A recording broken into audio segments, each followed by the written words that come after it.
ఎలా ఉంది దోశ? బాల మ్యాటర్ ఏంటంటే పొద్దున్నే లేచి రాజాసాబ్ బెనిఫిట్ షో చూసేసి ఇక బెంగుళూరు మార్తాలి నుండి 75 కిలోమీటర్స్‌లో ఉన్న ఆదియోగి స్టాచ్యూ దగ్గరికైతే బయలుదేరాం. ఎందుకో పీజీలో ఉన్నంతసేపు రైనీగా ఉంటది. మేము బయటకొస్తేనే ఎండ సావు కొట్టేస్తది. అదేంటో గాని. ఇక్కడ ఫిన్ చేద్దామని ఒక షాప్ దగ్గరైతే ఆగాము. మా ఫ్రెండ్ అయితే ఫస్ట్ ఇడ్లీ, నేనొక మసాలా దోస తీసుకున్నాం. టిఫిన్ ఎలా ఉందో వాడినే అడుగుదాం. ఎలా ఉంది దోశ? బాల బాల బాల మా డెస్టినేషన్‌కి ఇంకా 58 కిలోమీటర్స్ అయితే ఉంది. మెక్‌డానల్డ్స్‌ని ఊరి చివర పెట్టారు. హెలికాప్టర్‌ని చూసిన ప్రతిసారి నాకొకటే గుర్తొస్తది. అదేంటో ఎప్పుడు పెట్రోల్ బంక్‌కి వెళ్ళినా 200కి తప్ప ఇంకెక్కువ పెట్రోల్ కొట్టించాం ఎందుకో కానీ.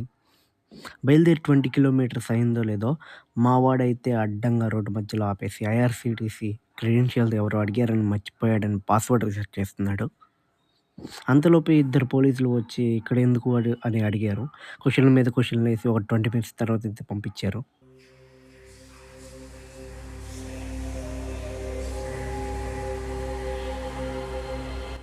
ఇక ఈషా ఫౌండేషన్‌కి అయితే వచ్చేసాం. టికెట్ తీసుకొని లోపలికైతే బయలుదేరిపోయాం. లోపల వ్యూ మాత్రం సూపర్ ఉంది. ఈషా ఫౌండేషన్ కోయంబత్తూరులో ఉంది, కానీ బెంగళూరు నుంచి 200 కిలోమీటర్స్ అలా ఉండేసరికి ఇంకా బెంగళూరులోనే ఒక 70 కిలోమీటర్స్ దగ్గరలో ఉన్న ఇక్కడున్న ఆదియోగి స్టాచ్యూ దగ్గరికి అయితే వచ్చేసాం. నన్ను ఇక్కడే వదిలేస్తే అలాగే చూస్తూ ఉంటారు రోజంతా అయినా. అంత బాగుంది ఇక్కడ వ్యూ. ఇంకంతే, ఇక్కడితో అయిపోయింది. ఇక ఏదేమైనా తిందామని ఒక రెస్టారెంట్‌కి అయితే వచ్చాం. మా ఫ్రెండ్ అయితే గోబీ ఫ్రైడ్ రైస్, నేనైతే నూడిల్స్ తీసుకున్నాము.